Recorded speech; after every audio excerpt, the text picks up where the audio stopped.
We are here today to talk about the pros and cons of living in Estero, Florida.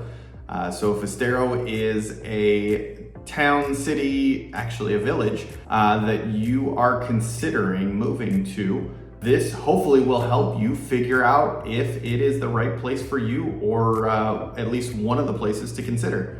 So like I said, we're going to talk about the pros and cons, the good, the bad, and the ugly of Estero today.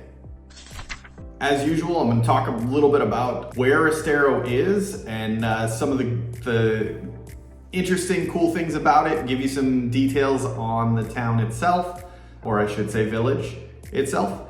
And so we're going to go over that first, and then we're going to get into the pros and cons in the second half of the video. So make sure you stick around for the whole thing. And as always, after you've watched it, drop us your comments, concerns, questions in the comment section below, and we'll get you answers to all of them. And if you've got enough questions, we can even do a second video on it.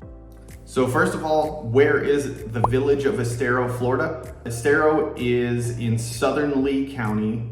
So it's southwest Florida on the Gulf Coast, southern Lee County. So Collier is the furthest south, Lee County is just above it, and Estero is the furthest south city in Lee County is Bonita Springs.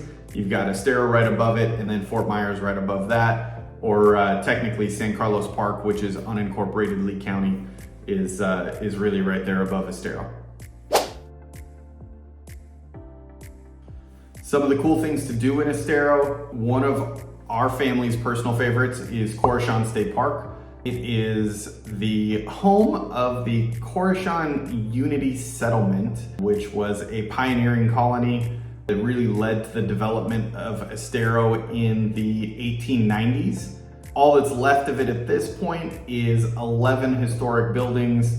You can go through, they do tours, you can check out go inside some of the buildings, see how they lived, how they worked.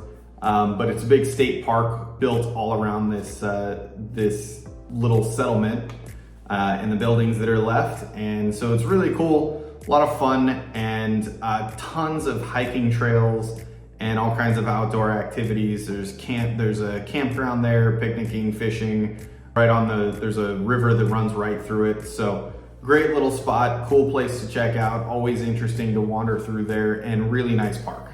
There's also Estero Community Park, which is a 55-acre, really big park, 2 bocce courts, 12 horseshoe pits, 3 sand volleyball courts, all kinds of shelters that you can reserve, and of course, kids playground, 4 lakes, and a 5K cross-country course as well, plus an outdoor amphitheater and 40,000 square foot rec center. So lots of good stuff to do there at the community park. There are a few others. Mound Key Archaeological State Park is also in Estero, and then the Estero Bay Preserve. There's also some of the best shopping areas in Southwest Florida in Estero, both Coconut Point Mall. It's over 1 million square feet of shopping, outdoor, really kind of like Main Street, central area. All kinds of cool stuff there, shopping, tons of restaurants, and a movie theater as well. And then, of course, the Miramar outlets as well, if you are familiar with those. Tons and tons, 140 designer outlet stores. And again, open air, tons of shops, tons of restaurants, all kinds of stuff to do. There's a playground, rock climbing wall, all kinds of things.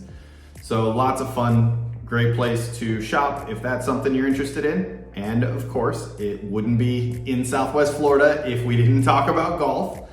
One of the best public golf courses in all of Florida is Stony Brook Golf Club. There is a neighborhood built around it, but great golf course. Many times referred to as the Magnificent Seven. So awesome course, I've played it before. Something for everyone, really great, well laid out course. Then there's a ton of other awesome courses. Many of them are private. You've got Old Corkscrew, Wildcat Run, just a lot of really, really good courses there in Estero. So if golfing is your thing, Estero has a ton of it for you. All All right, so that's it for telling you about Estero, some of the information about it, interesting things. Now let's get into the pros and cons, what everybody's here for. So stick around, let's get to the nitty gritty of it. So the pros, it is close to the beaches. Southern end of Fort Myers Beach, Lover's Key, Bonita Springs, Barefoot Beach, all of the Bonita beaches and the southern end of the Fort Myers Beach beaches are all very close to Estero. Tons of outdoor activities, and so the lifestyle is fantastic if you are into outdoor activities. Tennis, golf, boating, kayaking, paddleboarding, canoeing, all that good stuff. Estero is a great place for it.